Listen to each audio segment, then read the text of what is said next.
Sebanyak 70 orang tim SAR gabungan turun melakukan pencarian dua anak yang tenggelam di Sungai Dusun Puncak, Desa Pucak, Kecamatan Tompo Bulu, Kabupaten Maros, Sulawesi Selatan.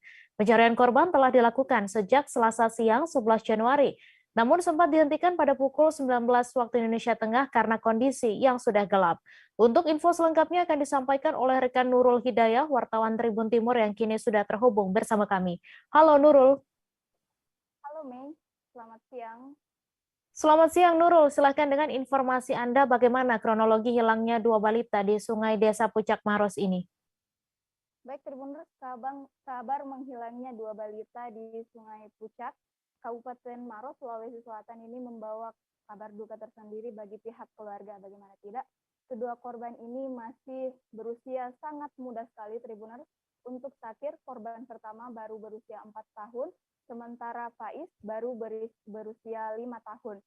Keduanya ini memang tidak berdekatan rumah Tribuners, namun karena masih satu keluarga seperti itu, sehingga keduanya ini memang masih sering bermain bersama. Nah, untuk kronologisnya sendiri ini bermula ketika Zakir dan neneknya datang ke kebun untuk mengambil sayuran. Namun sebelum memasuki area perkebunan, nenek Zakir ini meminta Zakir untuk menunggunya di rumah tentunya saja, yang tidak lain adalah Ibu Faiz. Nah, namun Tribuners bukannya mendengarkan perintah neneknya, Zakir malah mengajak Faiz untuk bermain bersama di area sungai Tribuners. Sehingga setelah neneknya pulang ini, saat ia hendak memasak sayurnya tersebut, ia pun menyadari bahwa keduanya telah menghilang. Ia pun langsung mencari keduanya di rumah-rumah tetangga dan juga lokasi di mana kedua anak ini sering menghabiskan waktu bersama. Karena tidak menemukan hasil Tribuners, ia pun kemudian meminta warga untuk membantu melakukan pencarian di area sungai. Setibanya di pinggiran sungai Tribuners, ia pun kemudian menemukan sebuah tumpukan kerang, sendal, dan juga jejak kaki yang mengarah ke sungai tersebut. Ya, Nurul, kemudian dapat Anda jelaskan secara singkat bagaimana proses pencarian korban? Oke. Untuk proses pencarian Tribuners telah dilaksanakan sejak Selasa siang, namun sempat dihentikan pada pukul 19 waktu Indonesia Tengah karena kondisi yang sudah gelap dan tidak memungkinkan untuk dilanjutkan pencariannya. Kemudian pada hari Rabu kemarin dilanjutkan pada pukul 7 dan membuahkan hasil pada pukul 11.45, di mana korban pertama ini Zakir 4 tahun berhasil ditemukan. Kemudian tak berselang lama, sekitar pukul 13.05 waktu Indonesia Tengah, korban kedua Faiz yang berusia 5 tahun pun berhasil ditemukan. Ya, kemudian Nurul, bagaimana kondisi kedua korban ini ketika ditemukan? Untuk kondisi korban, Tribuners, ini yang korban pertama Zakir ditemukan pada pukul 11.45, ditemukan 200 meter dari titik awal kedua korban ini dinyatakan hilang.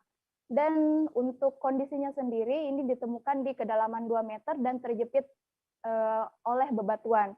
Sementara korban kedua, Faiz, ditemukan pada pukul 13.05 waktu Indonesia Tengah dalam kondisi mengapung, dan untuk selisih jaraknya korban pertama dan kedua ini hanya sekitar 10 meter Tribuners. Dan itu untuk korban kedua telah mengalami pembengkakan di sekujur tubuhnya. Keduanya pun Tribuners dibawa ke puskesmas untuk dilakukan pembersihan dan kemudian dikembalikan ke pihak keluarga untuk kemudian dimakamkan. Ya, baik, terima kasih Nurul Hidayah atas laporan Anda, dan Tribuners, wartawan kami juga telah menghimpun wawancara dengan Komandan Tim Basarnas Sulawesi Selatan. Berikut tayangannya untuk Anda. Pak, seperti apa proses pencarian tadi Pak ini?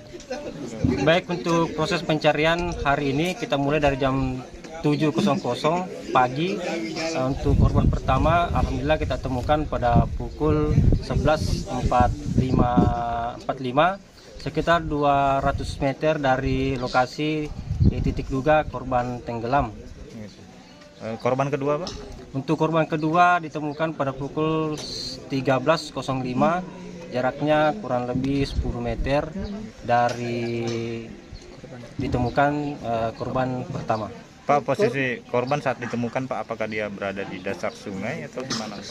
Oke, baik, untuk korban pertama ditemukan oleh tim penyelam, tim SAR gabungan. Posisinya dia terjepit batu, sedangkan untuk korban kedua ditemukan tim SAR gabungan dan masyarakat setempat yang membantu. Kondisinya sudah agak mengapung. Kondisi kedua korban saat ditemukan meninggal dunia? Untuk lebih tepatnya itu dari pihak dokter, tapi dari kasat mata kondisinya meninggal dunia.